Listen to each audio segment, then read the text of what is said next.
Boss मी आले तुमची पहिली बायको. ती सीझन मध्ये म्हणे हिने एका मुलाला नाही सोडली. उसात तुम्ही उसाचा ज्यूस प्याले तरी चंद्रमाने अम्मा अम्मा सोड त्याला. नमस्कार मित्रांनो. तर मित्रांनो आज 28 ऑगस्ट आणि आज घरामध्ये रितेश देशमुखांचा भाऊचा धक्का नसल्यामुळे आज अभिजित बिचुकले येऊन गेले. त्यांचा आपण एक ऑलरेडी एपिसोड बनवला आहे, तुम्ही नक्की बघा. त्यांच्यानंतर घरामध्ये अजून 2 व्यक्ती आल्या. तर त्यातली दुसरी व्यक्ती होती राखी सावंत. आपल्या सगळ्यांना माहिती आहे राखी सावंतशिवाय बिग बॉस कंप्लीट होत नाही. मग तो हिंदी असो किंवा मराठी असो. आपण ते वरून तडका देतो ना, तडक्याशिवाय मजा नाही येत ना. हाच तडका ह्या बिग बॉसचा राखी सावंत. राखी सावंतची घरामध्ये एंट्री झाली. बिग बॉसने अनाउन्समेंट केलं ड्रामा क्वीन, एंटरटेनमेंट क्वीन. त्यावेळी ना तुम्ही शोमध्ये ते निक्कीचं तोंड बघा, पार तोंड पाडून बसलं. तिला कळलं होतं राखी सावंतच आले आणि आता ही बाई माझी इज्जत काढूनच जाणार. निक्कीला कळून चुकलं होतं. निक्कीचं तोंड पार उतरून गेलं होतं. पार असं वाटलं की बाईला कोणी चटकेच दिले डायरेक्ट. स्टाईलमध्ये एंट्री केली आणि बिग बॉसला आवाज दिला, बिग बॉस मी आले तुमची पहिली बायको. हे बाकी सगळ्या ठरकी, मी तुमची पहिली बायको. आता घरात माझा ठाणा चालणार म्हणे. एकीकडे बघून म्हणते बाई बाई बाई बाई, कुठे गेली माझी बाई, कामवाली बाई, कपडे धू म्हणे माझे कपडे. जसती राखी सावंत म्हणे काय हा प्रकार, असं म्हणत आली आणि पडली अभिजितच्या मांडीवर. निक्की म्हणे अगं बाई हळू, त्याला फ्रॅक्चर आहे, फ्रॅक्चर होईल अजून. ती म्हणते तू काळजी नको करू आत्ता म्हणे, सावंतवर सावंत. पुढे मग निक्कीची इज्जत ओवाळणी करायला चालू केलं. सगळ्यांना सांग हिंदी सीझनमध्ये म्हणे हिने एका मुलाला नाही सोडलं. सगळ्यांना त्या कोपऱ्यात नेऊन आय लव्ह यू म्हणायची, म्हणजे कोण नॉमिनेट नाही करणार. आणि शेवटपर्यंत ही बाई एकटीच फार तिचं इज्जतच काढत होती राखी सावंत. नंतर सूरजला शोधते इकडं तिकडं. मग पुढे राखी सूरजला म्हणे मी ऐकलं तुला लग्न करायचे, वाट बघत होता ना माझी. त्याला जाऊन म्हणते निक्की आवडते तुला. निक्कीकडे बघून म्हणते निक्की तांबोळी सोडून येणार तुला आंबोळी. आंबोळी कुठेतरी आई वाटते सिंधुदुर्गच्या पुढं. आंबोली घाट आहे काहीतरी. निक्कीचं तोंड अगदी वाकडं करून बसली होती एकदम. मग सुरेशला म्हणे तुझा डॅडी कुठे आहे डॅडी. मला तर आधी वाटलं ते लग्नाच्या हिशोबानेच बोलते. तुझा डॅडी कुठे आहे.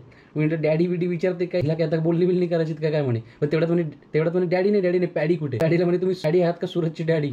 पॅडीची तोडी घेतली आणि पुढे सोफा सेट शोधत गेली. सोफा सेट कुठे म्हणे, सोफा सेट म्हणून डीपीला शोधते.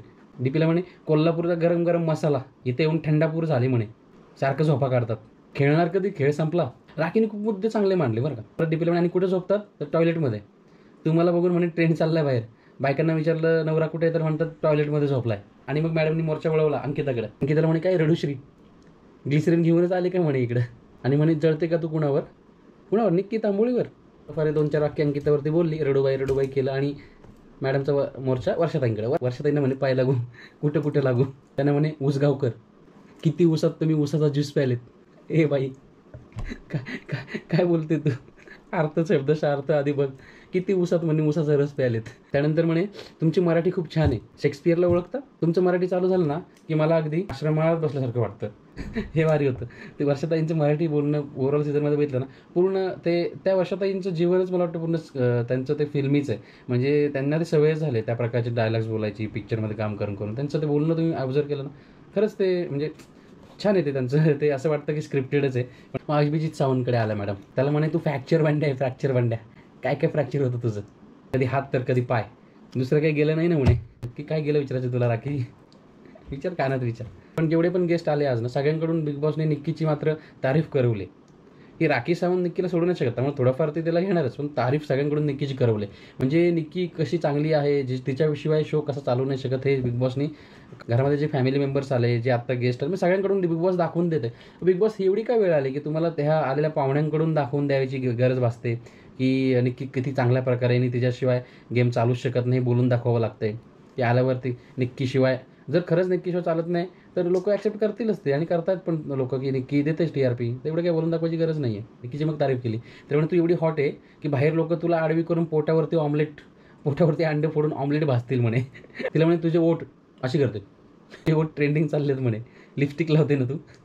निक्कीचा चेहराला बघण्यासारखा होता, अशी इज्जत पण काढत होती ना ती. तिला म्हणे तू माझी कॉपी आहे, कॉफी लपवलीस तू आत्ता ना. माझ्या सीझनमध्ये मी लपवली होती, आता तू लपवली.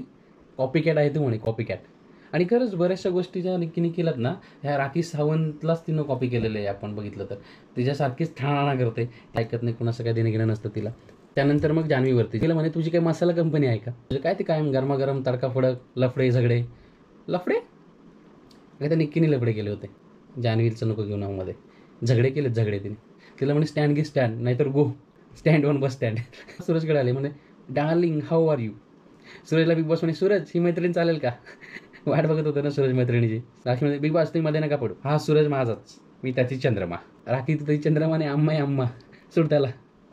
सुरत झापूक झुपूक बुक्कीत टेंगुळ डान्स झाला राखी बरोबर. अभिजितला म्हणे तू सारखं घरामध्ये कुणावर मोहब्बत लुटावंगा म्हणतो रे, निक्कीवरती का?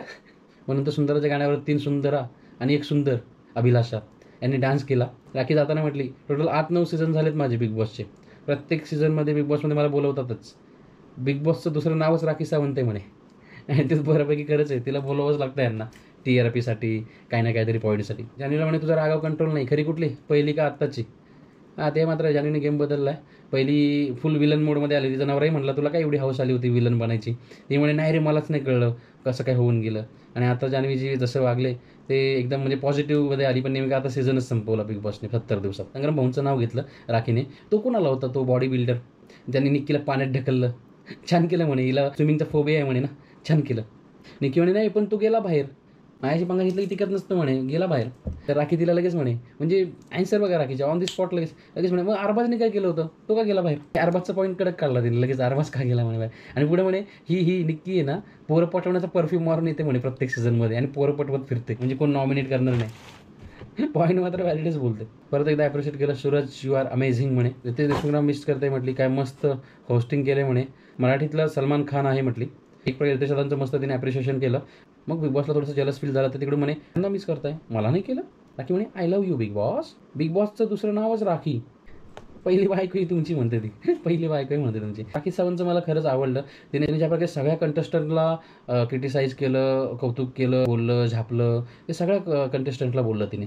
मित्रांनो तुम्हाला कुणाचं पटलं? राखी सावंत जे घरामध्ये जाऊन तिने कुणाला रोस्ट करायचं, कुणाला चांगलं बोलली, कुणाला वाईट बोलली, ते मला वाटलं एक बॅलन्स ठेवून सगळ्यांनाच बोलली ती. तिने असं बिचुकल्यांसारखं नाही केलं की त्यात तिघांना कुचकं केलं आणि चौघांना चांगलं बोललं आणि बाहेर आले. तुमचं काय मत आहे तुम्ही कमेंटमध्ये नक्की सांगा. आणि हो, व्हिडिओला लाईक करायला विसरू नका. भेटूया पुढच्या व्हिडिओमध्ये, तोपर्यंत थँक्यू सो मच, धन्यवाद.